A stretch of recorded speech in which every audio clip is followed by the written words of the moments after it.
네, 지난번에 이제 저희가 마가복음 4장을 했고요. 네 가지 밭 비유에 대해서 말씀을 나눴습니다. 이 네 가지 밭은 우리가 이제 종전에 이제 설교 말씀으로 많이 들었던 바와 같이 이 네 가지 밭 중에서 좋은 밭이 되어라 이런 의미로 비유의 말씀을 주신 게 아니라 이 네 가지 이 네 가지 밭에 대한 비유는 우리의 신앙 여정을 우리가 알 수 있는 하나님의 놀라운 복음의 말씀이 이 안에 같이 선포되어 있다라고 이해하시면 좋겠습니다.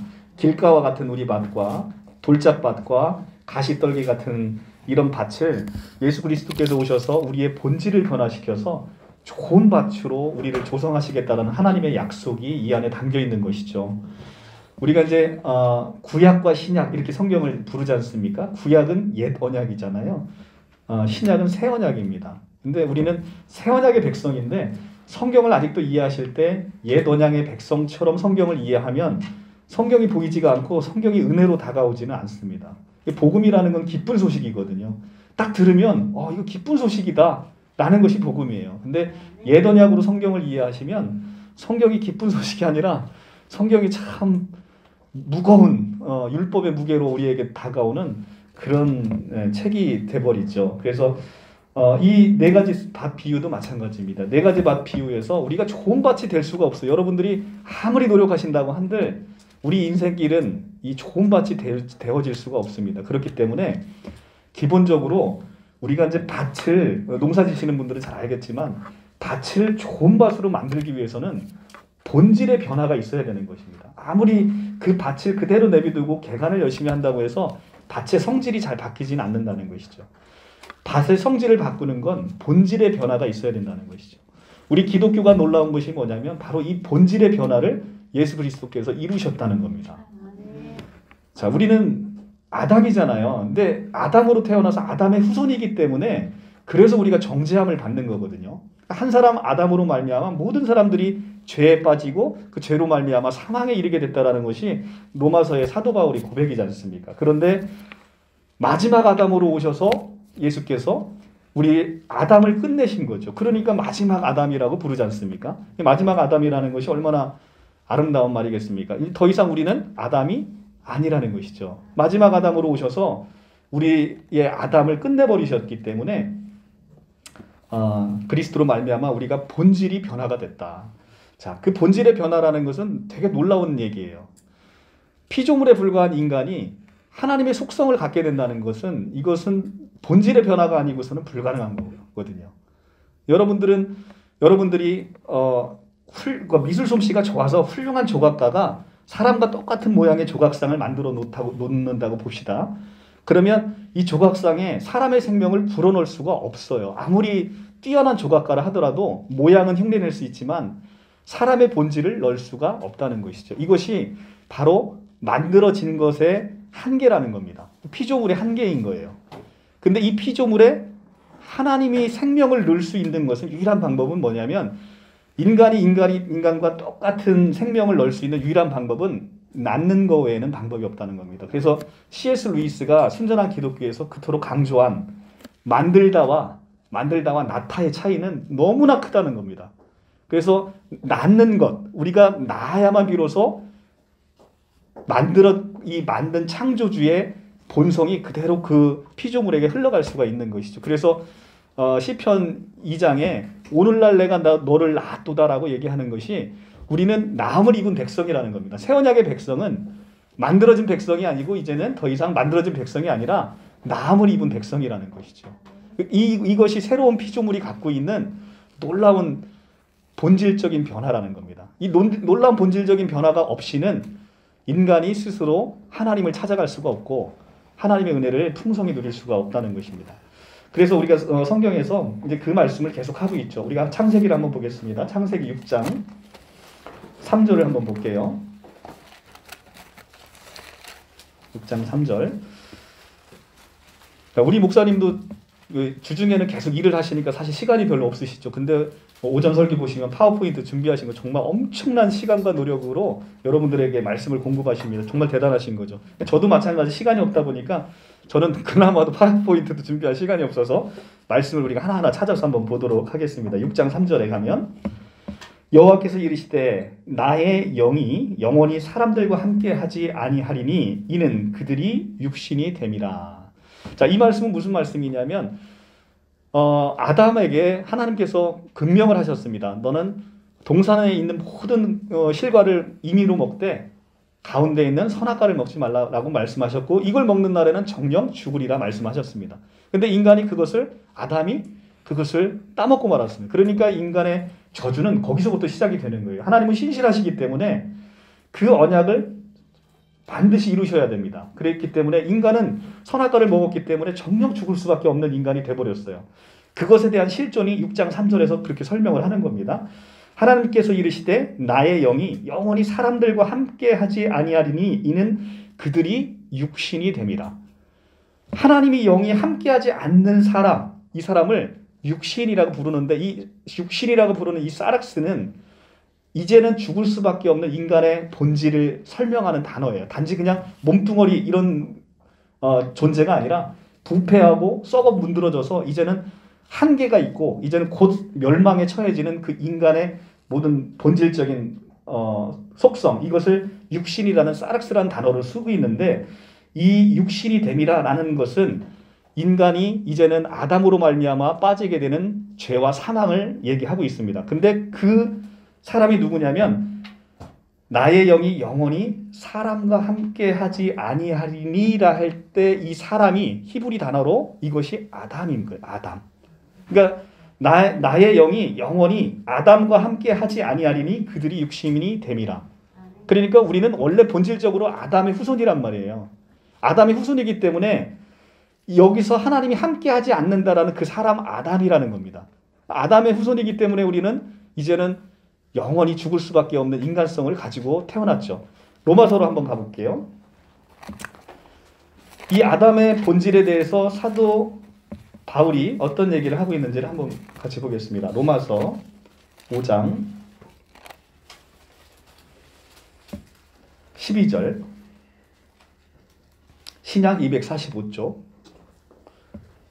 그러므로 한 사람으로 말미암아 죄가 세상에 들어오고 죄로 말미암아 사망이 들어왔나니 이와 같이 모든 사람들이 죄를 지었으므로 사망이 모든 사람에게 이르렀느니라. 자, 이것을 지금 창세기 6장 3절에서는 육신이 되었다라고 얘기를 합니다. 모든 사람, 모든 아담에게, 그러니까 히브리어로 아담이 사람입니다.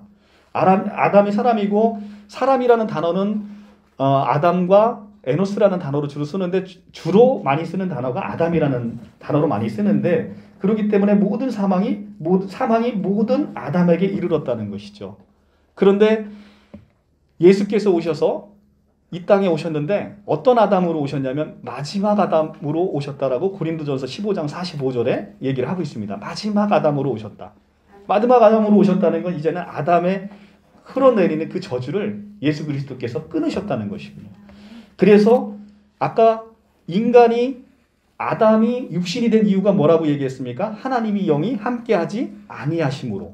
그래서 육신이 돼버렸다는 거예요. 그러면 인간이 다시 새 아담 아래에서 하나님의 영이 함께하게 되면 이 육신을 벗어버리는 거예요. 그러니까 하나님의 영이 함께함으로 이제는 더 이상 육신에 있지 않고 영에 있나니 이 성경 말씀이 나오는 거죠. 로마서 뒷장 가서 보시면 8장 9절에 가서 볼게요.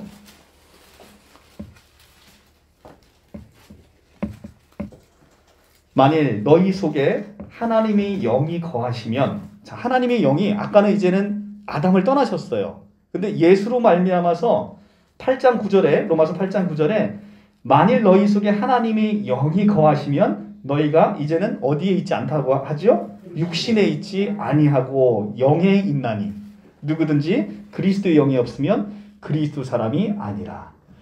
자, 만일 너희 속에 하나님의 영이 거하시면 너희가 육신에 있지 않고 영에 있게 된다면 이제는 우리가 죽을 수밖에 없는 인간성을 벗어버리고 이제는 우리가 영생을 얻을 수 있는 영에 있는 사람으로 본질이 변화됐다는 얘기를 하고 있습니다. 자, 여기는 가정법으로 만일이라고 썼지만 이 만일이 지금 오순절날 성령 강림으로 말미암아서 예수 그리스도가 십자가에 죽고 부활하시고 승천으로 말미암아서 우리에게 오신 실존적인 일이지 않습니까? 그래서 이제는 우리는 하나님의 영이 우리에게 함께 거하심으로 더 이상 우리는 육신에 있지 않고 우리는 영에 있는 영의 사람들이 돼버렸다. 그래서 이 영으로 말미암아서 우리가 영생을 누리는, 이 영은 그냥 영이 아니잖아요. 하나님의 영, 하나님의 생명은 본질상 꺼지지 않는 생명.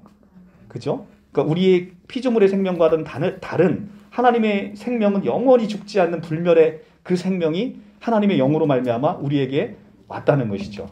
고린도전서 15장으로 한번 다시 넘어가 볼게요.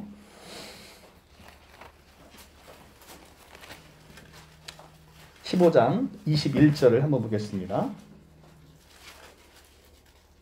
15장 21절 283조 사망이 한 사람으로 말미암았으니 죽은 자의 부활도 한 사람으로 말미암는도다.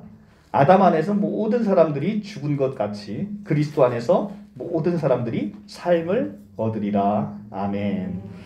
자, 아담 한 사람으로 말미암아서 온 인류가 이제 사망에 이르게 되었는데 그리스도의 부활, 한 사람의 부활로 말미암아 그 안에 담겨 있는 새 아담인 우리 모든 사람들이 이제는 그리스도 안에서 삶을 얻게 됐고 새로운 생명을 얻게 됐고 그 새로운 생명의 실존은 새 아담이신 예수 그리스도와 본질상 동일한 상속자로 세워지는 그 놀라움을 우리에게 주어졌다라고 성경은 얘기를 하고 있다는 것이죠. 그래서 성경 안에서의 인간의 실존은 지금 원래 우리가 옛 아담 안에서 가지고 있는 그 모습으로 보게 되면 정말 소망이 없습니다. 아무 소망이 없어요. 그래서 우리는 두 가지의 실존을 지금 살고 있다는 겁니다. 시간 안에서 여러분들은 지금 이 순간 살고 있어요. 아직 그 육신의 몸을 입고 육신의 장막을 입고 살고 있다는 거예요. 그런데 영 안에서 이미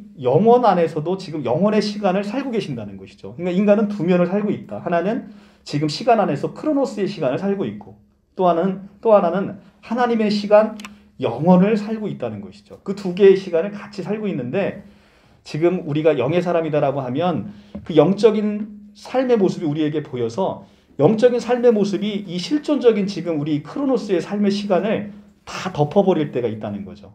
그렇게 되면 그것이 점점 많은 사람이 그 시간을 덮고 사는 사람들을 우리는 신령한 사람이다 얘기하고 있고 그 사람들은 기쁨과 평안과 이 감사가 충만히 넘치는 그런 삶을 살 수가 있게 된다는 것입니다. 근데 이것들은 그것을 이제 우리는 성경에서 마가복음에서 좋은 밭이라고 얘기하는 것인데 이 좋은 밭은 좋은 밭이신 좋은 땅으로 오신 예수 그리스도께서 하실 일이지 우리의 노력과 힘으로 될 수 없는 일이다. 우리가 할 수 있는 것은 그 좋은 밭인 그리스도께서 내 마음 가운데 오셔서 나를 점점 사로잡고 나에게 더욱더 내 안에서 크게 조성이 돼서 내가 온전히 그리스도에게 붙잡힌 바 된 그런 삶으로 나아갈 길을 우리는 기도하는 수밖에는 없다는 것이죠. 그러니까 우리가 할 수 있는 건 기도하는 것밖에 없습니다. 우리가 그런 삶으로 그리스도의 좋은 밭으로 그리스도께서 나의 본질을 변화시켜 달라라고 우리가 고백하는 것, 이것밖에는 우리가 할 수 있는 게 없다. 자, 그러면 밭이 좋으면 저절로 열매가 맺어진다는 것이죠. 나는 포도나무요 너희는 가지라. 가지가 포도나무에 맺혀 있으면 많은 열매를 맺게 되는 겁니다. 포도나무의 진액을 받아서. 그 일을 하시는 것은 포도나무가 하는 것이지 가지의 역할은 아니라는 거예요. 가지는 포도나무에 붙어 있기만 하면 많은 열매가 내는 것이죠. 오늘도 그런 맥락에서 지금 말씀이 지금 시작되고 있습니다. 오늘 말씀 22절, 4장 21절부터 마가복음 4장 21절부터 시작하겠습니다. 또 그들에게 이르시되 사람이 등불을 가져오는 것은 말 아래나 평상 아래 두려함이냐 등경 위에 두려함이 아니냐. 드러내려 하지 않고는 숨기는 것이 없고 나타내려 하지 않고는 감추인 것이 없느니라. 들을 귀 있는 자는 들으라. 또 이르시되 너희가 무엇을 듣는가 스스로 삼가라. 너희 헤아리는 그 헤아림으로 너희가 헤아림을 받을 것이며 더 받으리니 있는 자는 받을 것이요 없는 자는 그 있는 것까지도 빼앗기리라. 아멘. 말씀이 좀 어려워요. 이게 개역개정 성경도 좀 말씀이 쉽지 않게 풀이가 됐는데 영어 성경으로 보고 쉬운 말 성경, 우리말 성경으로 보면 조금 말씀이 좀 쉽게 되어 있습니다. 자, 21절에 그들에게 이르시되 사람이 등불을 가져오는 것은 말 아래나 평상 아래 두려함이냐 등경 위에 두려함이 아니냐. 자, 이 말씀은 등경 위에 두려 함이라는 거죠. 이 등불을 가져온 이유는 말 아래나 평상 아래 두려 하는 게 아니라는 의미죠. 근데 여기서 말이 뭡니까? 말이? 저도 이게 처음에 되게 어려웠어요.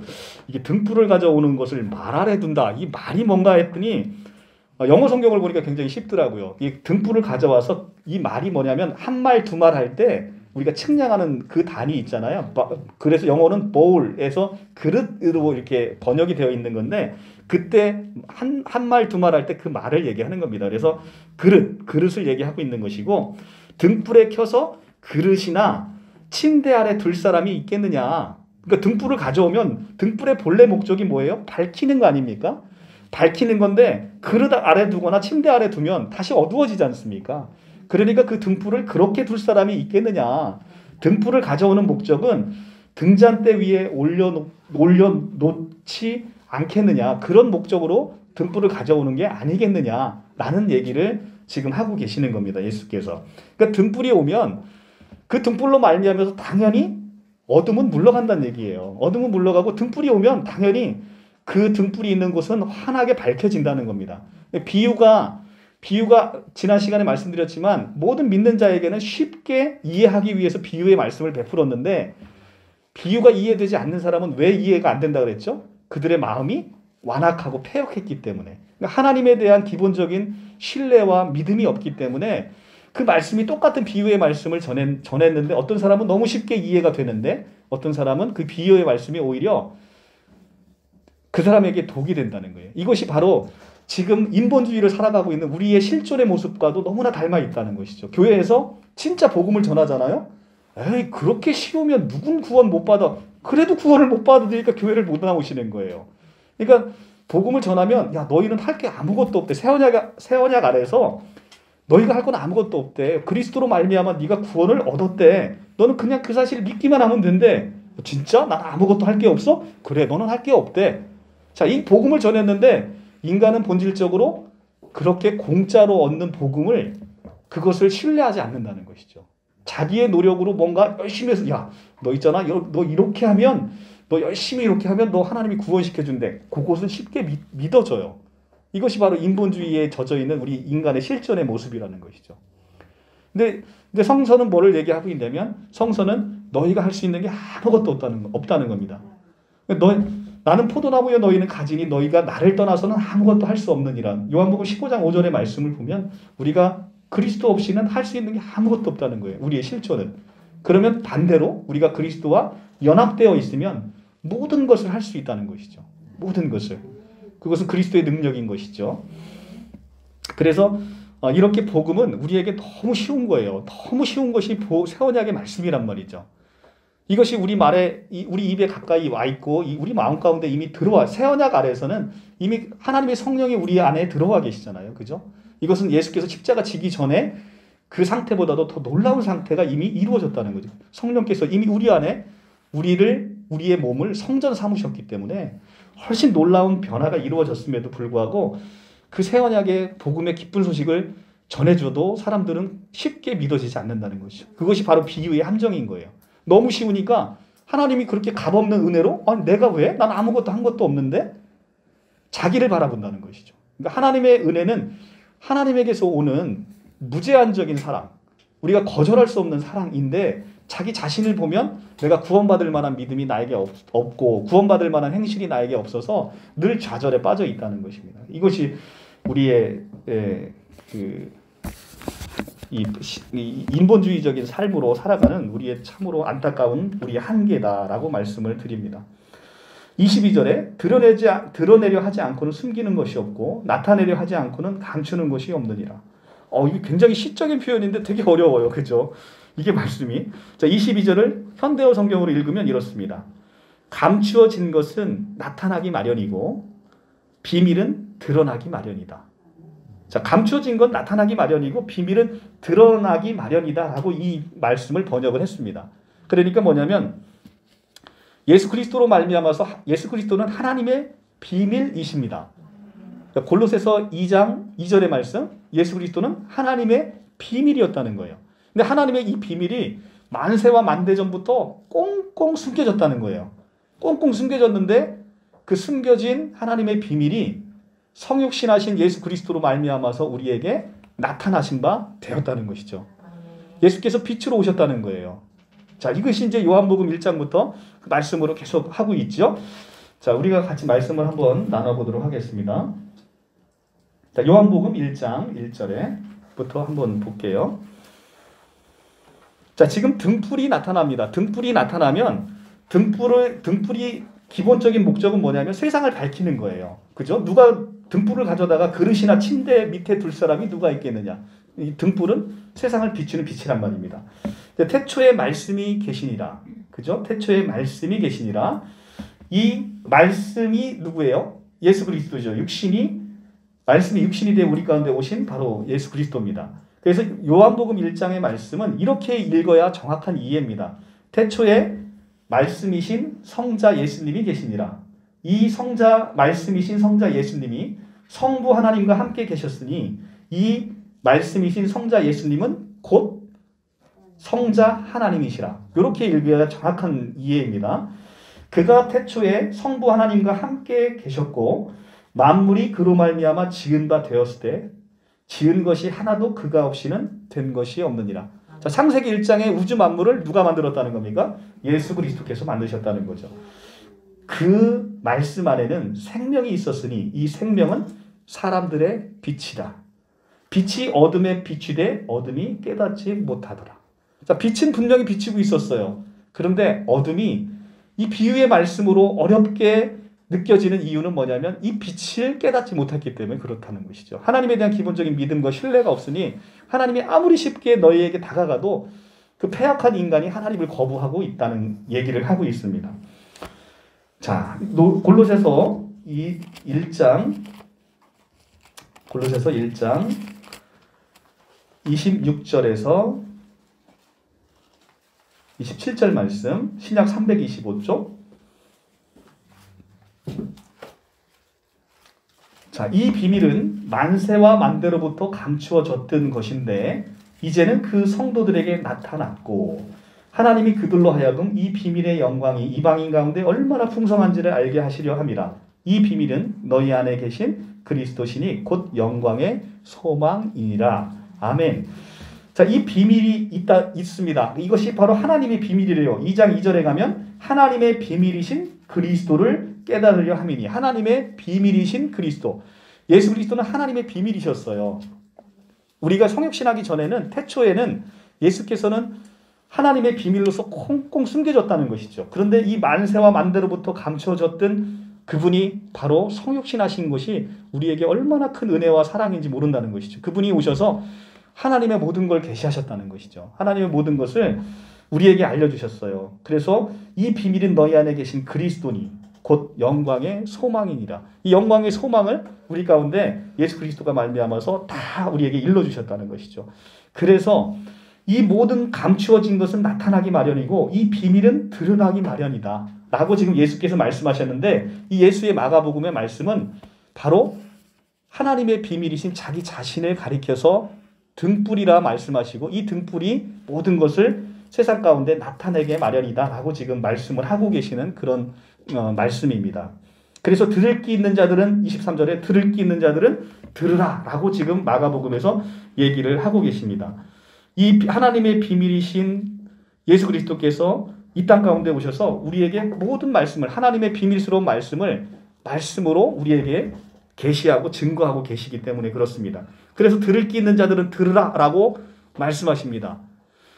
자, 제가 이제 누누이 말씀드리지만 이 들을 귀 있는 자들은 들으라 라는 23절의 말씀을 들었을 때 여러분들은 이미 들을 귀를 가지고 여기에 오셨지 않습니까? 근데 이 성경 말씀을 들을 때 가나의 혼인잔치에서 물이 포도주로 바뀌는 사건이 어떻게 일어났습니까? 예수께서 가져다 주라라는 예수님의 말씀으로 물이 포도주로 바뀌었잖아요. 이 본질의 변화가 있었지 않습니까? 그러니까 23절에서 들을 귀 있는 자들은 들으라라는 얘기를 말씀으로 들었을 때 이것은 명령이 아니라 피조물인 우리에게 말씀하심으로 닫혀있는 귀가 그 순간 에바다 열리는 거예요. 네? 우리에게 이 닫혀있는 귀가 열리는 겁니다. 들을 귀 있는 자들은 들으라라는 이 말씀을 통해서 피조물에 우리에게 명령하시는 거예요. 마치 물인 우리가 포도주로 바뀌는 것처럼 들을 귀 있는 자는 들으라 라고 지금 말씀하시는 것이 우리 본질의 변화를 일으키는 하나님의 놀라운 명령이라는 것이죠. 이것이 우리에게 행위로서 행위 규범을 주는 게 아니라 피조물인 우리에게 명령함으로 본질의 변화를 하나님 말씀으로 스스로 이루어내는 것이죠. 자, 24절 전단 이르시되 너희가 무엇을 듣는가 스스로 삼가라. 너희 헤아리는 그 헤아림으로 너희가 헤아림을 받을 것이며 더 받으리니 되어 있습니다. 헬라어로 블레테데 티 아쿠에테, 뭐 이 발음도 어려워요.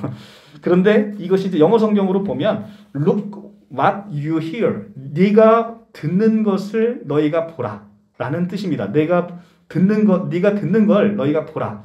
우리가 이제 아까 3절에서 보면 여기서 들으라, 보라라는 이두라는 단어가 제가 생략됐다라고 제가 말씀드렸어요. 그죠? 4장 3절에서 헬라어 단어에서 이것은 신약성경 전체를 통해서 너무나 복음서에서 많은 부분이 생략이 되어 있어요. 이 이두라는 단어는 들으라, 보라라는 단어에서 이두라는 단어의 헬라어 단어를 쓰는데 이두라는 이 단어가 너무 많이 빠져 있어요. 번역하면서. 이게 참 되게 안타까운데 여기서도 마찬가지로 너희 듣는 것을 보라라는 그런 의미로 블레페테 띠 아쿠에테라는 헬라어를 쓰고 있습니다. 그래서 3절과 반복해서 이 비유는 첫째는 비유는 듣는 것이고 듣는 것을 넘어서 이제는 봐야 된다는 거예요. 여러분들이 하나님의 말씀을 계속 듣잖아요. 그러면 천국 복음에 대해서 이렇게 말씀 많이 들으면 이제는 천국 복음을 내가 볼 수가 있다는 거예요. 이제는 여러분들을 듣는 것을 넘어서 그 믿음으로 말미암아 내가 이제는 하늘 왕국이 그리스도가 갖고 온 하늘 왕국을 내가 볼 수 있다는 거예요. 그래서 예수는 계속해서 이두라는 단어, 계속 보라라는 단어를 계속 쓰고 있습니다. 그래서 우리가 12절에 가면 이게 외인들에게는 비유의 말씀이 외인들에게는 보기는 보아도 알지 못하고 듣기는 들어도 깨닫지 못하는 거잖아요. 비유가. 그죠? 그런데 내부인에게는 비유는 듣는 것뿐만 아니라 볼 수도 있는 놀라운 복음의 진전을 이뤄낼 수 있는 거라는 거죠. 그래서 이 소리는, 예수의 복된 소리는 이제는 한 차원 깊이를 더해서 들음으로부터 봄으로의 초청을 우리에게 하고 있다라고 하고 있습니다. 그래서 하나님의 나라의 비유를 듣는 이는 비유의 장면을 상상할 뿐 아니라 그 움직이는 장면 속에서 하나님의 나라의 실제로 볼 수 있는 그런 사람들이 되었다. 그래서 복음의 소리 안에 참된 계시가 있고 그 안에, 그 하나님의 참된 계시 안에 예수 그리스도라는 실존적인 실제를 우리가 경험하면서 누리며 살 수가 있게 된다는 것이죠. 24절에 현대어 24절도 되게 어렵게 되어 있죠. 이걸 현대어 성경으로 읽으면 이렇게 말씀하십니다. 예수님은 말씀하셨다. 너희는 내 말을 귀담아 듣고 실천하여라. 그렇게 하면 그만큼 더 많은 것을 얻게 될 것이다. 라는 의미로 지금 현대어 성경에서는 풀이를 하고 있습니다. 24절 후달에 보면 깊이 듣는 자는 더 깊이 들을 것이고 많이 본 자는 더 많이 볼 것이다 라고 합니다. 그래서 더 큰 알과 깨달음에 도달하고 끝이 없이 돌이키며 자기를 갱신해서 복된 나날을 맞이하게 될 수 있다는 것입니다. 그런데 진리의 말씀을 듣지 않는 자는 더욱 귀를 닫을 것이고 그 복된 계시의 빛을 보지 않는 자는 더욱 눈을 감아버릴 것입니다. 그래서 그 둔하고 완악한 마음에 더욱 자기의 마음의 빗장을 지르고 그 어느 것도 수용하지 않은 채 자신도 모르는 사이에 이 짧은 삶도 지옥 같은 생으로 그렇게 살다가 마감하게 되는 것이죠. 이것이 새 언약의 백성의 말씀을 듣고 거부하는 자들의 그 너무나 놀라운 차이의 말씀으로 우리에게 나타나게 되는 것이죠. 자, 그래서 이 등불은 등경 위에 놓여서 이 등불이신 예수 그리스도가 우리 마음 가운데 오셔서 우리의 어둠을 다 물리쳐 주시고 우리 안에 생명의 빛을 늘 조성해 주신다는 겁니다. 그래서 예수 그리스도는 태초부터 계셨잖아요. 창조 질서부터 첫째 날부터 빛이 있으라 하니 빛이 있었다. 그 창조의 빛이 요한복음 1장에서 생명의 빛으로 다시 나타나는 거죠. 그리고 늘 빛으로 계셨어요.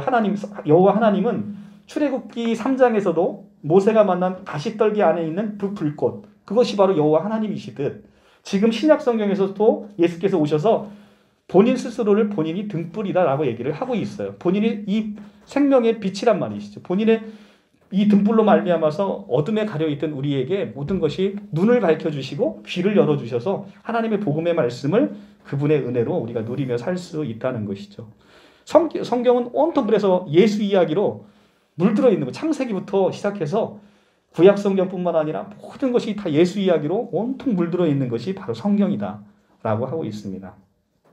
그래서 어떤 때는 예수님은 땅도 됐다가, 어떤 때는 씨도 됐다가, 어떤 때는 뭐 사닥다리도 됐다가, 아니 그럼 도대체 예수님이 뭐라는 거예요? 이렇게 얘기를 하시죠. 예수님은 만유시죠. 예수님은 만유십니다. Everything. Christ is everything. 그러니까 예수님은 모든 것 되신다라고 얘기를 한다는 거죠. 골로새 3장 11절 그죠? 예수는 그리스도는 만유시요 만유 안에 계시느니라. 예, 만유신 거예요. 그래서 우리가 그 구약 성경과 신약 성경을 넘나들면서 그 안에 나타난 예수 그리스도를 자꾸 찾아내야 되는 거예요. 자, 한번 하나만 더 볼까요? 사닥다리 얘기 나왔어요. 사닥다리 한번 볼까요? 자, 요한복음 1장 50절에 가면 나다니엘과의 대화에서 예수께서 이렇게 말씀을 하십니다. 요한복음 1장 50절에서 예수께서 대답하여 이르시되 내가 너를 무화과 나무 아래서 보았다 함으로 믿느냐? 이보다 더 큰 일을 보리라. 또 이르시되 진실로 진실로 너희에게 이르시되 하늘이 열리고 하나님의 사자가 인자 위에 오르락 내리락 하는 것을 보리라 하시니라. 자, 이 예수께서 지금 나다니엘과의 대화인데 이것이 창세기 28장 12절과 같이 손가락을 껴서 같이 왔다 갔다 보시면 너무나 비슷함을 알 수 있어요. 창세기 28장 12절을 한번 같이 손가락을 지금 요한일서를 끼시고 같이 볼게요. 41쪽 창세기 28장 12절 11절부터 볼게요. 한 곳에 이르러는 해가 진지라 거기서 유숙하려고 그곳에 한 돌을 가져다가 베개로 삼고 거기에 누워 자더니 꿈에 본즉 사닥다리가 땅 위에 서 있는데 그 꼭대기가 하늘에 닿았고 또 본즉 하나님의 사자들이 그 위에서 오르락 내리락 하고. 자, 지금 요한복음 1장 50절의 말씀과 너무나 비슷한 말씀이 있죠. 근데 여기서 지금 창세기에는 있는 게 요한복음에는 없는 게 뭐죠? 뭐가 없죠? 사닥다리가 없지요. 자, 지금 12절에 가면 꿈에 본즉 사닥다리가 땅 위에 서 있는데 그 꼭대기가 하늘에 닿았대요. 그래서 하나님의 사자가 그 위에서 사닥다리를 타고 오르락 내리락 한다는 거예요. 근데 요한복음에 가니까 사닥다리가 없는데 하나님의 사자들이 오르락 내리락 한다는 거예요. 왜 사닥다리가 요한복음에는 없어요? 예, 예수께서 바로 그 사닥다리의 실체로 오셨기 때문에 하늘과 땅을 연결하시는 분이 누구예요? 예수 그리스도이시잖아요. 예수 그리스도니까 예수가 이 땅 가운데 오셨기 때문에 이제는 사닥다리가 필요 없이 하나님의 사자가 인자 위에 오르락 내리락 하게 되는 것이죠. 그래서 이 실체가 이렇게 예수 그리스도로 나타나서 만유이신 그분이 사닥다리로 오시는 것이죠. 그 사닥다리로 오신 예수께서 지금은 마가복음 안에서는 자기가 또 좋은 땅으로 오셨다라고 말씀하시고 또 자기가 등불로 오셨다고 말씀하시고, 자, 지금은 또 이제는 자라나는 씨의 비유, 은밀히 자라나는 씨의 비유에서는 또 자기 자신이 또 씨로 오십니다. 그러니까 만유신 거예요. 그리스도는 만유신 겁니다. 그래서 골로새 3장 11절에 그리스도는 만유시요 만유 안에 계시느니라 라고 얘기하시는 거죠. 네, 모든 것 되시는 것이죠. 26절에 또 이르시되 하나님의 나라는 사람이 씨를 땅에 뿌림과 같으니 그가 밤낮 자고 깨고 하는 중에 씨가 나서 자라되 어떻게 그리 되는지를 알지 못하느니라. 땅이 스스로 열매를 맺되 처음에는 싹이요 다음에는 이삭이요 그 다음에는 이삭에 충실한 곡식이라. 열매가 익으니 곧 낫을 대나니 이는 추수 때가 이르렀습니다. 아멘. 자, 은밀히 자라나는 씨의 비유를 통해서 하나님의 나라는 사람이 씨를 땅에 뿌림과 같다라고 얘기를 합니다. 그 후에 사람의 역할이 있나요, 없나요? 사람의 역할은 없어요. 단지 밤에 자고 낮에 깰 뿐입니다. 그죠? 자, 이르되 하나님의 나라는 사람이 씨를 땅에 뿌림과 같으니 그가 밤낮 자고 깨고 하는 중에 씨가 나서 자라는 거예요. 그러니까 사람의 역할은 없는 거예요. 씨가 나서 자랍니다. 왜? 그것의 역할은 뭐가 하는 거죠? 바로 땅이 하는 거예요. 땅의 역할인 거예요. 땅의 역할에서 그 후에 사람의 역할은 없습니다. 땅이 스스로 열매를 맺게 되는 것이죠. 그래서 좋은 땅이 필요하다는 겁니다. 근데 좋은 땅은 바로 예수 그리스도라는 그분이 우리 안에 오셔서 우리의 본질을 변화시켜주는 그분 자신을 얘기하고 있다라고 얘기를 합니다. 우리가 우리 마음을 열고 하나님의 말씀을 받으면 이내 그리스도 예수께서 우리의 마음을 좋은 밭으로 만드셔서 그 씨가 싹이 나고 싹이 이삭이 되고 이삭이 곡식이 되고 곡식이 연그르면 우리가 추수를 하게 되는 아름다운 열매를 맺게 되는 그런 인생으로 우리를 살게 하시겠다라는 약속을 우리에게 주시고 계신 겁니다.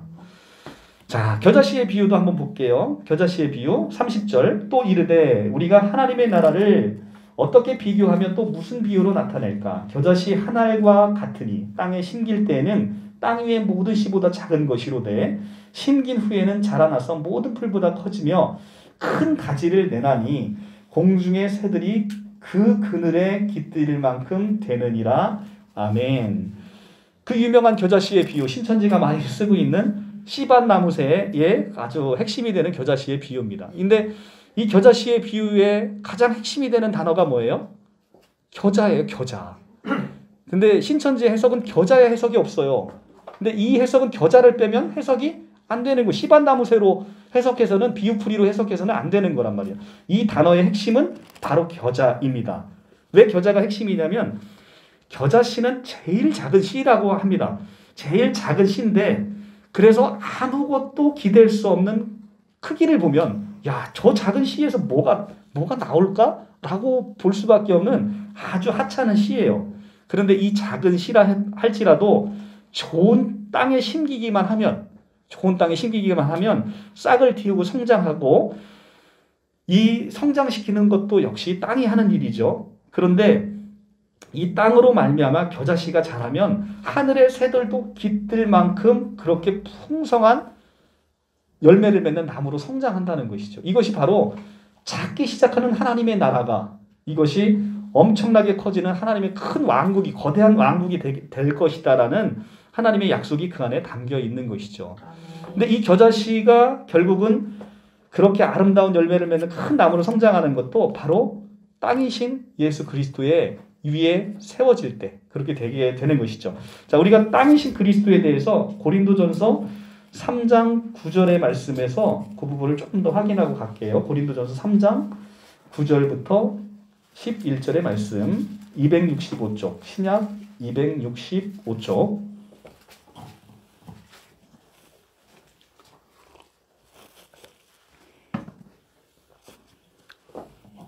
우리는 하나님의 동역자들이요 너희는 하나님의 밭이요 하나님의 집이라.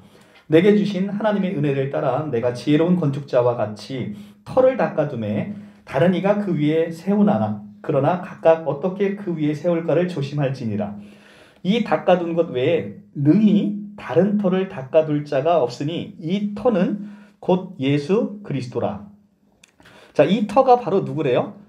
예수 그리스도. 이 닦아둔 것 외에는 능히 다른 터를 닦아둘 게 없다는 거예요. 그러니까 좋은 밭으로 조성되어 있는 예수 그리스도. 이것이 집을 질 때는 이 좋은 땅이 좋은 터로 바뀌는 거예요. 좋은 땅이 좋은 터로 바뀌어서 건축에 비유했을 때 우리가 이제 거룩한 성 예루살렘을 건축에 비유하잖아요. 성경에서 많은 곳에서 그때 나오는 것이 바로 이 좋은 땅이 좋은 터로 나오시는 거죠. 이 좋은 터가 누구래요? 바로 예수 그리스도시다라고 얘기를 하고 있습니다. 우리가 이 좋은 터 위에 세워질 때, 이 겨자씨가 이 좋은 밭에 뿌려질 때 땅이 스스로 열매를 맺어서 많은 사람들이 그 안에 깃들어지는 놀라움이 우리에게 일어날 것이다 라고 지금 말씀을 하셨습니다. 그리고 실제로 하나님의 나라 왕국은 12제자로부터 시작됐던 것이 지금은 온 세계 방방곡곡에 하나님의 나라가 세워졌죠. 하나님의 나라가 많은 곳에 세워져서 그래서 여러분들 지금 하나님의 나라에 지금 들어와 계신 거 아니겠습니까? 그것이 지금 겨자씨만한 바로 그것이 지금 누구도 아무도 기대할 수 없는 그 크기로 성장해서 하나님의 하늘나라 왕국이 지금 이 땅 가운데 크게 자리를 잡고 있다라고 지금 얘기를 하고 있는 겁니다. 이 겨자씨기를 자라게 한 것도 땅이라면 땅이 하늘을 부르고 있는 겁니다. 인자이신 그리스도께서 땅으로 오셔서 하늘을 부르신 것이죠. 그래서 땅과 하늘이 결합되어 있는 완벽한 인간체가 바로 예수 그리스도의 성육신으로 말미암아 이루어진 것이잖아요. 하나님의 나라는 이렇게 예수의 미랄과 희생으로 말미암아 십자가의 죽으심과 부활하심으로 말미암아 바로 탄생하게 된 하늘 왕국을 가리키고 있다는 것입니다. 그러니까 우리가 하나님의 나라 그러면 죽어서 천국 간다 이렇게 얘기를 하시고 그렇게 생각하시면 참 불쌍하게 신앙생활 하시는 거라고 제가 누누이 말씀드렸어요. 우리가 하나님의 나라 천국은 죽어서 가는 곳이 아니라 지금 이 땅 가운데 우리가 누리고 사는 것이라고 얘기를 했습니다. 그래서 우리가 찬양 가운데도 늘 맨 불어도 몰라요. 내 주 예수 모신 곳이 그 어디나 하늘나라라는 찬양. 내 영혼이 은총 입어 중환제짐 벗고 보니 슬픔 많은 이 세상도 천국으로 화하도다. 할렐루야 찬양하세. 내 주 예수 모신 곳이 그 어디나 하늘나라. 이렇게 되잖아요. 그죠? 내 주 예수 모신 곳이 그 어디나 하늘나라인 것이죠. 그러면 지금 이 땅 가운데 여러분들이 그리스도를 마음 가운데 모시고 살면 지금 천국을 이 안에서 누리고 산다는 거예요. 그러니까 죽어서 가는 곳으로 가게 되면 자꾸 나의 행위의 공로가 생각나니까 죽기 전에 두려운 겁니다. 내가 지금 교회도 몇 번 빠진 것 같고 11조도 몇 번 떼어먹은 것 같은데 내가 천국 못 가면 어떡할까 이렇게 생각하시는 그런 개념의 천국이 아니다라는 겁니다. 하나님의 나라는 하나님의 통치의 개념인 거예요. 여러분들은 하나님의 통치 아래 계시잖아요. 그죠? 여러분들 하나님의 통치 아래 계시죠? 예, 아들의 사랑의 나라로 이미 옮겨졌다는 겁니다. 여러분들은 흑암의 권세에서 아들의 사랑의 나라로 이미 옮겨진 존재. 이것이 바로 우리의 교회 공동체, 에클레시아라고 지금 부르는 바로 그 교회 공동체가 바로 하나님의 사랑의 나라로 옮겨진 그 아름다운 공동체라는 겁니다. 자, 이렇게 작게 시작된 하나님의 나라는 이제 커져서 문 영혼들의 쉼터가 될 것이고 또 여러분들도 또 여러분 각자가 하나님의 성전이 돼서 주변의 많은 사람들에게 영혼들의 쉼터가 되어줘야 되는 것이죠. 우리가 나라와 제사장이 되고 신천지처럼 14만 4천 명이 완성되면 나라와 제사장이 된다니까 우리가 엄청 세상을 다스리고 호령하는 그런 왕처럼 생각하는데 예수께서 살아가신 그런 삶은 그런 왕을 얘기하신 게 아니라 물론 온 우주의 우주적인 통치자시고 통치의 왕이시죠. 그런데 그분의 왕 노릇은 철저하게 섬기는 왕 노릇이죠. 그러니까 우리가 나라와 제사장이 되고 그의 소유된 백성이 되고 그의 나라가 됐다는 것은 우리는 통치하고 군림하는 왕이 아니라 이웃을 섬기고 우리 예수를 모르는 그 불쌍한 생명, 그 생명을 긍휼히 여겨서 그들의 영혼을 섬겨주고 그들에게 새 생명을 주는 이런 섬김의 제사장, 섬김의 왕이 된다는 것이죠. 그런 개념으로서 성경서를 이해해야 되는 것이고요. 그것이 진정 예수께서 원하시는 우리의 왕 노릇이다라는 겁니다.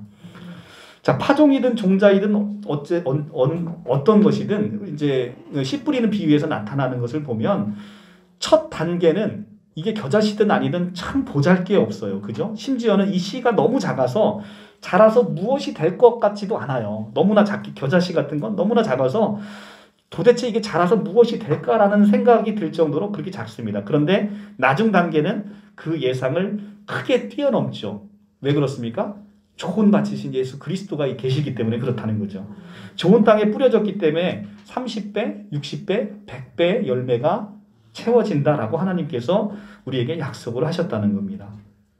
하나님의 나라는 바로 이와 같다는 겁니다. 우리 마음밭에 하나님의 씨가 뿌려졌으나 지금은 우리 모습을 보면 참 실망할 뿐밖에 없어요. 우리도 하나님의 말씀을 받았다고 하나 우리의 삶의 모습을 보면 우리의 삶에서 그게 안 나타나거든요. 그러니까 늘 실망할 뿐이에요. 그런데 늘 부족한 우리 모습을 보면서 우리가 때로는 좌절하고 우리가 고통 가운데 있죠. 그런데 믿음은 이와 같이 암담한 현실에서 희망의 빛을 보는 것, 그리고 최악의 상황에서 최선의 결과를 보고 소망 중에 지금 우리의 삶을 살아내는 것, 이것이 바로 믿음이다라고 얘기를 하고 있습니다. 믿음은 세상에서 남들이 보지 못하는 것들을 보는 것이고, 믿음은 절망의 상황 속에서 하나님의 약속을 또렷이 듣는 것입니다. 그래서 하나님의 나라의 씨는 벌써 이미 세상에 뿌려졌기 때문에 지금은 실패하는 것 같은데 종래에는 상상을 초월할 수 없을 만큼 큰 수확이 있지 않겠습니까? 바로 이 아직은 우리가 한 톨의 나달에도 불구하고 그 종자가 기적처럼 큰 수확을 기약하고 그 큰 나무가 돼서 세상 사람들에게 안식을 주고 평안을 주고 새 생명을 우리가 건네주면서 그들을 섬길 수 있는 그런 모습으로 우리가 성장해 있지는 않을까라고 소망 중에 우리가 바라보는 것이죠. 이 믿음이 바로 이렇다는 겁니다. 땅속에서 죽어 있는 것 같고 그리고 매장된 씨에서 무슨 생명이 약동하겠나라고 우리가 그렇게 생각할지 모르지만 그 안에는 좋은 땅이 있어서 그리고 하나님의 말씀이 생명의 말씀으로 약동해서 반드시 우리가 바라는 그런 아름다운 모습으로 그리고 그리스도를 닮아가는 작은 예수로 우리의 모습을 언젠가는 바꿔내시겠다라는 하나님의 약속을 신뢰하는 것, 이것이 바로 믿음의 사람들이 해야 되는 것이다 라는 겁니다. 오늘의 처지는 여러분들이나 저나 전부 다 보면 형편없기 그지없습니다. 그런데 반드시 제가 하박국에서 기치치로 설명드렸잖아요. 그죠? 기치치로라는 그 인간이 결국은 그렇게 배교하면서도 신부 곁을 떠나지 않죠. 그러나 그 엔도시 사도의 마지막 일기에서 보면 그 기치치로가 결국은 순교하는 삶으로 삶을 마감하듯이 우리의 삶을 반드시 하나님께서 그렇게 끝까지 우리를 이끄셔서 우리가 반드시 승리하는 삶, 그런 영광의 삶으로 우리를 초대하실 것이다. 이것이 바로 우리의 믿음이다 라는 겁니다. 그래서 믿음은 바라는 것들의 실상이요 보지 못하는 것의 증거니, 히브리서 11장 1절의 말씀이죠. 우리가 믿음은 바라는 것들의 실상입니다. 우리가 바라는 것이 반드시 실존적으로 우리에게 이미 영원 차원에서 이루어졌고, 우리는 그래서 그 영원 차원에서 이루어져 있는, 제가 아까 우리는 두 세계를 산다고 그랬잖아요. 근데 두 세계를 살고 있습니다. 여러분들이 인정하든 인정하지 않든 우리는 반드시 두 세계를 살고 있다는 거죠. 시간을 살고 있고 영원을 살고 있다는 겁니다. 이 영원을 살고 계시면서 영원을 보지 못하니까 너무 이 시간 안에 있는 지금의 내 모습만 보니까 소망이 없는 거죠. 시간 안에서 무슨 소망이 있겠습니까? 누구나 다 지금 시한부 인생 살고 계시잖아요. 여기서 길게 살아도 뭐 한 4, 50년 살면 다 지금 우리가 이 육신의 장막을 벗을 수밖에 없는 사람들인데 무슨 소망이 있겠습니까? 근데 시간을 살고 영원을 살기 때문에, 그래서 제가 늘 이단 특강 가면 그 말씀을 합니다. 우리가 인정하든 인정하지 않든 분명히 존재하는 사실이 있습니다. 그것을 우리는 뭐라고 부르냐면 객관적 실존이라고 부르는 거예요. 객관적 실존은 내가 인정하든 인정하지 않든 있는 거예요. 미국이 있어요. 근데 미국 안 가본 분들 여기 많죠. 저도 못 가봤어요. 근데 미국을 내가 안 가봤다고 해서 미국이 없어요? 미국이 있잖아요. 그것처럼 객관적 실존이라는 게 있습니다. 객관적 실존은 우리의 믿음 여부와 상관없는 거예요. 그러니까 지금 우리가 인정하든 인정하지 않든 예수라는 실존이 있어요. 그리고 예수는 죽고 부활하셨어요. 그리고 그분은 하나님이십니다. 이것은 우리가 인정하든 인정하지 않든 하나님이신 그분은 우리의 인정 여부와 상관없이 하나님이신 거예요. 우리가 예수를 하나님의 아들로 끌어내리고 하나님의 아들로만 여겨서 그분은 피조물로 고백하는 많은 이단 종교가 있단 말이에요. 그렇지만 그들의 고백에도 불구하고 객관적 실존은 그분은 하나님이시라는 거죠. 그래서 그분은 하나님이신 거예요. 우리는 하나님이신 그분으로 말미암아 구원을 얻는 것이고. 그래서 마찬가지 우리가 인정하든 인정하지 않든 우리는 두 세계를 살고 있다. 지금 시간을 살고 있고 영원을 살고 있다. 하나님의 시간 안에서는 우리는 지금 하나님과 함께 보좌 우편에 하나님과 아름답게 예수 그리스도와 보좌 우편에서 지성소의 삶을 누리고 살고 있다. 이것이 지금 제가 지난번에 요한계시록 특강에서 요한계시록 1장부터 22장까지 끝내 계속 보여드렸던 게 바로 그거였잖아요. 이 땅에서의 살고 있는, 고통받고 있는 그리스도인들의 삶. 하늘에서 이미 아름답게 이루어져 있는 아름다운 교회 공동체가 하나님과 함께 어린 양과 함께 하나님을 찬양하면서 사는 너무나 놀라운 찬란한 삶. 두 개의 삶을 요한계시록은 계속 번갈아서 보여주고 있잖아요. 요한계시록을 통해서 우리가 하나님께서 깨우쳐주고 있는 건 너희가 지금 두 세계를 살고 있는 거야 라는 거를 지금 계속 강조하고 있죠. 요한계시록을 그렇게 읽어내지 못하면 요한계시록은 계속 무서운 책이고 이해 안 되는 책인 거예요. 근데 요한계시록은 너무 은혜로운 책이죠. 우리에게 이미 이루어진 그 하늘나라, 우리가 흔히 얘기하는 천국이라는 모습을 계속 보여주고 있으니까. 근데 그것은 우리가 죽고 나면 장래 이루어지는 게 아니라 이미 같이 병행하고 있다는 거예요. 시간 안에서 같이 병행하고 있는 거예요. 자, 그러니까 자, 근데 참 이게 이제 처음 우리 이제 성도님들 오랫동안 들으셨기 때문에 이 말씀을 얘기하면 무슨 얘기인지 쉽게 이해하실 텐데 처음 오신 분들은 참 이해가 안 갈 수 있어요. 하나님께서 시간을 만드셨잖아요. 공간을 만드셨어요. 그래서 시간과 공간을 만드신 하나님은 이 시간과 공간을 벗어나 계신다는 거죠. 그러니까 시간 안에 갇혀 계신 분이 아니기 때문에 시간 밖에서 보면 모든 게 현재로 보이는 거죠. 모든 게 현재로 보이는 것이다. 그래서 우리는 그것을 성 어거스틴이 영원한 현재라는 신학적인 개념으로 그것을 표현하고 있는 겁니다. 영원한 현재. 당연하죠. 하나님의 시각에서 보면 아담이 선악과를 먹고 있는 사건이나 십자가를 지금 예수께서 지고 있는 사건이나 지금 여러분들이 성경 공부하고 있는 사건이 모든 것이 하나님의 눈에는 동시로 보인다는 거예요.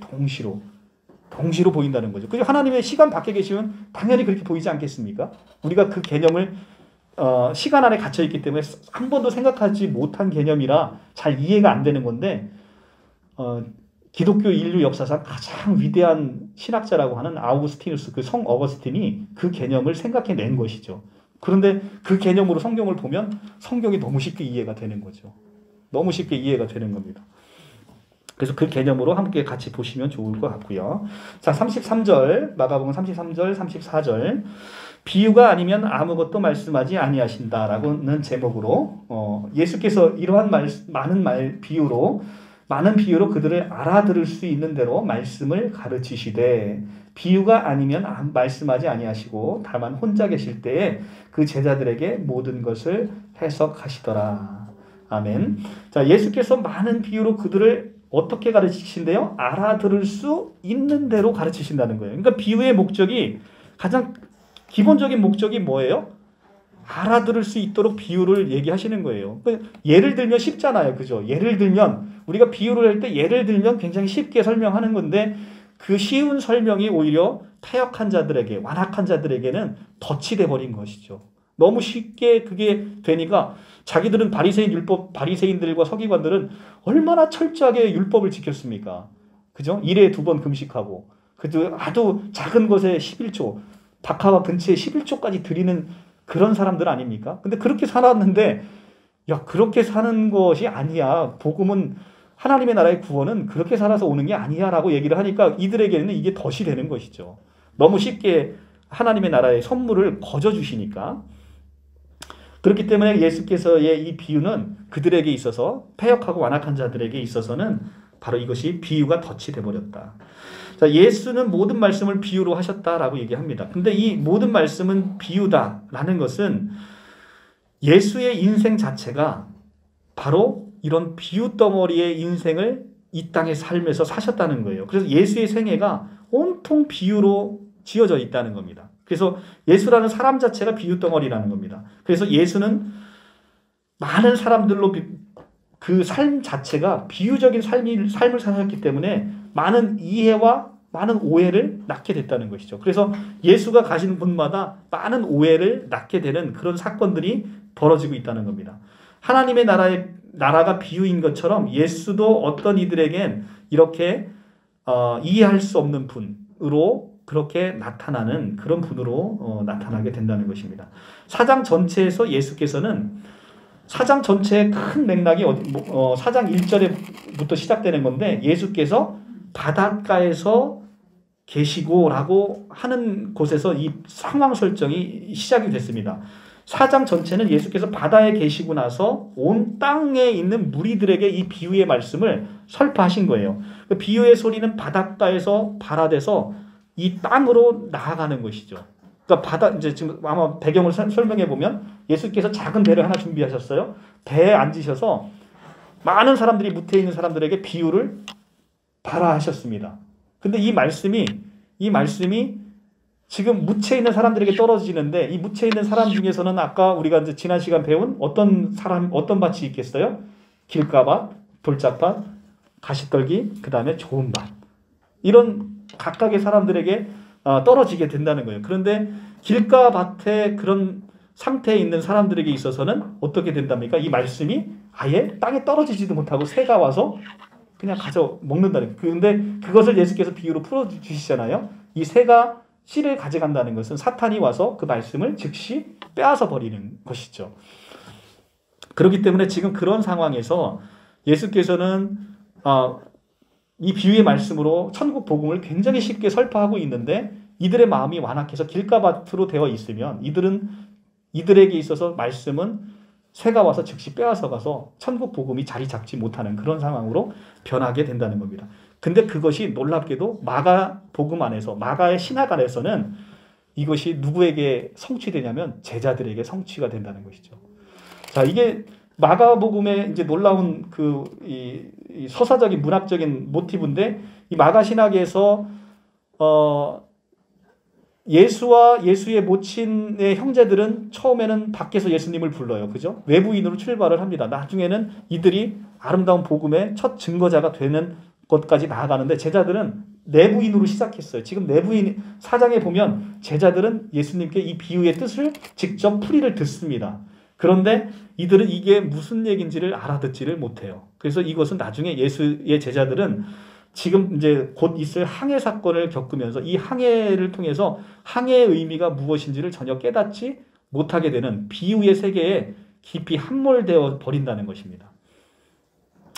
비유의 소리는 바다에서 발화돼서 땅으로 지금 퍼지고 있어요. 그런데 성서에서 바다라는 의미는 제가 누누이 말씀드렸지만 바다는 레비아단이라는 사탄이 지배하는 곳의 상징이에요. 성서에서 바다는. 그러니까 요한계시록에서 나중에 일곱 머리 열 뿔 짐승이 어디서 나와요? 바다에서 나오잖아요. 그죠? 바다에서 나오는데 바다는 그래서 성서의 이미지에서는 사탄이 살고 있는 곳의 중심축이에요. 그래서 예수께서 지금 이제 다음 시간에 볼 이 항해 사건에서 예수님이 뭘 밟고 옵니까? 바다를 밟고 오시는 거예요. 바다를 밟는다는 것은 유대 문학에서 시편을 보시면 유대 문학에서 여호와 하나님 외에는 바다를 잠재워 오실 분이 없는 거예요. 바다를 감히 밟고 오실 수 있는 분은 여호와 하나님 외에는 없는 겁니다. 그러니까 예수께서 바다를 밟고 오신다는 것은 이것은 그냥 그 자체로 그냥 여호와라는 거예요. 여호와 하나님이시라는 거예요. 예수께서. 그래서 실제로 오시면서 이제 마태복음에서 보시면 이런 얘기를 하십니다. 내니 두려워 말라. 내니 두려워 말라. 내니라는 단어가 바로 우리가 출애굽기에서 얘기하는 에고에이미라는 단어예요. 내니 두려워. 여호와가 자기를 소개할 때 나는 스스로 있는 자이다. 에고에이미라는 단어를 제자들에게 내니 두려워 말라 하는데도 이 제자들은 예수께서 친히 내니 두려워 말라라고 얘기를 함에도 불구하고 이 제자들은 예수를 몰라보고 예수를 귀신으로 그렇게 오해를 하는 제자의 모습으로 빠지게 되는 것입니다. 이것이 이제 마가 문학에 나타난 특별하게 마태복음과는 너무나 다른 모습으로 나타나게 되는 것이죠. 자, 비유를 마치시고 예수께서는 곧 제자들과 함께 이제 첫 번째 항해를 시작하게 되실 겁니다. 이 항해는 지금 비유를 베푸신 그 말씀의 연장이고 이 여행은 그래서 비유의 말씀이 신비하듯이 이 여행도 신비한 여행이 될 것이고 이 항해를 통해서 제자들의 완악함이 이제는 드러나게 될 것입니다. 마태복음과 마가복음의 이 항해 사건은 너무나 놀랍게도 달라요. 마가복음에서의 이 항해는 제자들은 결국 이 항해에 실패를 합니다. 항해 실패를 해서 그 이후에 항해 사건 끝나고 나타나는 오병이어의 기적 사건이 있는데 오병이어의 기적 사건이 무슨 의미인지 이 떡을 갖다 주라고 얘기하는 것이 마가복음 안에서는 이게 무슨 의미인지 떡이시라는 것은 예수의 몸이고 예수의 생명이잖아요. 근데 그 의미를 전혀 이해하지 못하고 오히려 둔해지게 됩니다. 그런데 마태복음 안에서는 이 항해를 결국은 마가복음 안에서는 믿음이 없다고 책망을 받습니다. 그러니까 믿음이 없어요. 마가복음 안에서는. 근데 마태복음 안에서는 믿음이 작다고 책망을 받아요. 근데 믿음이 작다고 책망을 받는 거와 믿음이 없다고 책망받는 건 너무나 큰 차이가 있어요. 믿음이 작은 것은 작은 믿음이 어떻게 됩니까? 큰 믿음으로 겨자씨만한 그 믿음이 이 작은 믿음은 겨자씨 믿음이잖아요. 이 겨자씨만한 믿음이 이제는 큰 믿음으로 가서 마태복음 안에서의 오병이어의 기적 사건은 예수와 제자들이 함께하는 아름다운 성만찬으로 이어지게 되는 거예요. 그런데 마가복음 안에서는 철저하게 이 오병이어의 기적 사건을 이해하지 못하니까 제자들의 마음이 아둔해져서 나중에는 엉뚱한 예수님께서 가라고 한 곳에 도착하지 못하고 엉뚱한 곳으로 가게 됩니다. 오늘은 그것만 잠깐 보고 마치도록 할게요. 자, 일단 먼저 마가복음을 먼저 한번 가보겠습니다. 마가복음에 가시면 마가복음 6장 45절을 한번 가볼게요. 자, 이제 항해 사건을 다 끝내고 나서 일단 죄송합니다. 4장을 먼저 볼게요. 4장 40절을 볼게요. 4장 40절. 항해 사건에서 예수께서 이제 꾸짖습니다. 제자들에게 이르시되 어찌하여 이렇게 무서워하느냐 너희가 어찌하여 믿음이 없느냐 하시고 믿음이 작대요 없대요? 없대요. 믿음이 없대요. 믿음이 없는 이 믿음으로 말미암아서 지금 6장 30절부터 시작되는 오병이어의 기적 사건에서 이들은 이 의미가 무엇인지를 전혀 깨닫지 못해요. 자, 그래서 6장 37절에 오히려 이렇게 얘기를 합니다. 대답하여 이르시되 너희가 먹을 것을 주라 하시니 여짜오되 우리가 가서 200데나리온의 떡을 사다 먹이리까라고 예수께 따지듯이 묻는 거예요. 지금 우리가 그럼 200데나리온 떡을 사다가 저 많은 사람들을 먹이란 말입니까? 이렇게 자조 섞인 얘기로 하고 있는 거예요. 그러니까 예수께서 먹이라는 것의 의미를 이해를 못하신 거예요. 생명의 떡이신 그리스도의 말씀으로 먹이셔야 되는 건데 이것을 그냥 육신의 떡으로만 이해를 하고 있는 거죠. 그래서 이제 예수께서 45절에 항해를 다 끝내고 이제 다시 오병이어의 기적 사건을 거친 다음에 또 다시 항해를 하면서 예수께서 즉시 제자들을 재촉하사 자기가 무리를 보내는 동안에 배를 타고 건너편 벳세다로 가게 하시고 벳세다로 가라고 하셨습니다. 벳세다로 가라고 했는데 또 항해하면서 또 제자들은 무서워해요. 또 좌절합니다. 항해를 또 실패를 해요. 그래서 50절에 가시면 49절에 가면 제자들이 그가 바다 위를 걸어오심을 보고 자 예수께서 바다 위를 걸어오십니다. 아까 바다 위를 걷는 사람은 누구밖에 못한다고? 예, 유대문학에서 바다 이 레비아단 사탄의 머리를 밟고 오실 수 있는 분은 바로 여호와 하나님밖에 없는데 예수께서 바다를 걸어오심을 보고도 뭐라고 소리칩니까? 유령인가 하여 소리를 지릅니다. 유령이라고 예수의 본질을 못 알아봐요. 심지어는 뭐라고 하냐면 50절에 예수께서 스스로 정체를 밝히세요. 안심하라. 내니 두려워 말라 할 때 이 내니라는 단어가 I am who I am 헬라어로 에고 에이미라는 단어인데 이 에고 에이미라는 자기의 본질을 스스로 나타냈음에도 불구하고 제자들은 하나님을 경배하지 못하고 그냥 심히 놀라고 두려워합니다. 그래서 51절에 제자들이 마음에 심히 놀라는 이 심히 놀라다는 단어는 두려워하고 무서워한다는 거예요. 경배한다는 단어가 아니라. 그리고 나서 52절에 이는 제자들이 그 떡대시던 일을 깨닫지 못하고 떡대시던 일은 뭐냐면 오병이어의 기적사건이란 말이에요. 떡대시던 일을 깨닫지 못하고 도리어 마음이 둔하여졌습니다. 자, 그러니까 지금 마가복음 안에서 오병이어의 기적사건은 제자들이 전혀 떡대던 일을 이해하지 못하고 마음이 둔해졌다는 겁니다. 오히려 예수가 누군지를 전혀 알아보지 못했다는 거예요. 그리고 나니까 53절에 예수께서 45절에 어디로 가라고 했습니까? 벳세다라고 가라고 했는데 항해를 끝나고 나보니까 건너가 게네사렛 땅에 이르고 말았어요. 그죠? 벳세다로 가라고 했는데 엉뚱한 게네사렛 땅으로 지금 가버리고 있습니다. 이방 땅으로 가야 되는데 다시 돌아온 거예요. 게네사렛 땅으로 후퇴해버렸다는 것이죠. 이것이 바로 제자들의 그 실패를 마가복음 안에서 이렇게 그리고 있습니다. 그런데 마태복음에서는 그 부분을 믿음이 작은 자라고 지금 얘기를 합니다. 믿음이 작은 자. 자, 믿음이 작으니까 그 믿음이 어떻게 되겠습니까? 겨자씨만한 믿음이 커서 큰 믿음으로 가게 되는 것이죠. 자, 한번 보시면 자, 마태복음 14장 31절에 가서 볼게요. 마태복음 14장 30절부터 31절.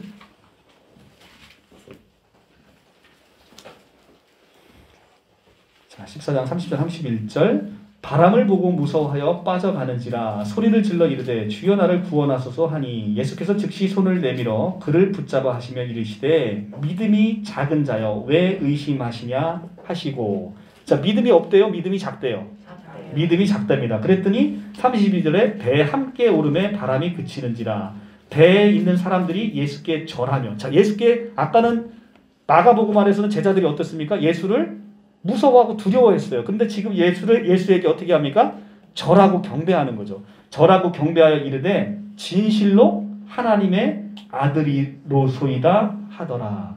자, 예수를 지금 어떻게 이해하고 있어요? 정확하게 하나님의 아들이시고 하나님으로 고백하고 예수께 경배하고 있지요. 이렇게 마태복음과 마가복음에 있어서의 두 복음서의 차이를 여러분들이 확연히 느껴지시죠.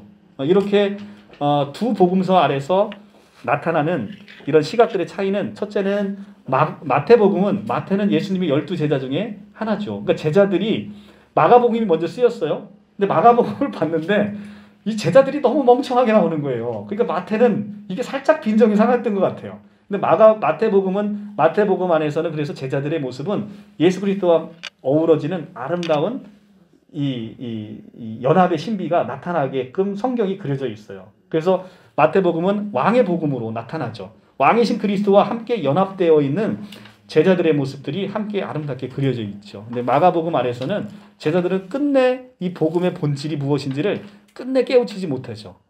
그러고 나서 이제 결국은 이제 사도행전으로 넘어가서 오순절 성령의 강림으로 말미암아 제자들이 변화되는 모습으로 이어지게 되는 것이죠. 그런데 사실은 어떤 복음이든 마가복음이든 마태복음이든 사실은 마가복음이 그런 면에서 보면 우리에게 있어서는 굉장히 은혜가 되는 복음서인 거예요. 자, 예수님이 누구십니까? 예수님은 하나님이세요. 그분이 직접 3년 동안 훈육하고 가르친 그 제자들이조차 예수님이 누군지 몰라봐요. 근데 이것은 우리에게 굉장히 위로가 되고 소망이 되는 것이죠. 하물며 하나님이신 그분이 가르쳤는데도 제자들이 그 모양인데, 우리 양 목사님과 내가 아무리 가르친다고 한들 여러분들이 제대로 하나님의 도우심이 없이는 이게 불가능한 거거든요. 근데 이들이 하나님을 제대로 온전히 고백하고 이들의 삶이 달라지고 이들이 능력이 달라진 것은 바로 오순절 성령의 강림 사건으로 말미암아 이루어졌다는 것이죠. 그러니까 우리는 우리 안에 이미 그리스도께서 태어나셨죠. 그리고 우리를 성전 삼으셔서 우리를 지금 변화시키는 과정 중에 있다는 겁니다.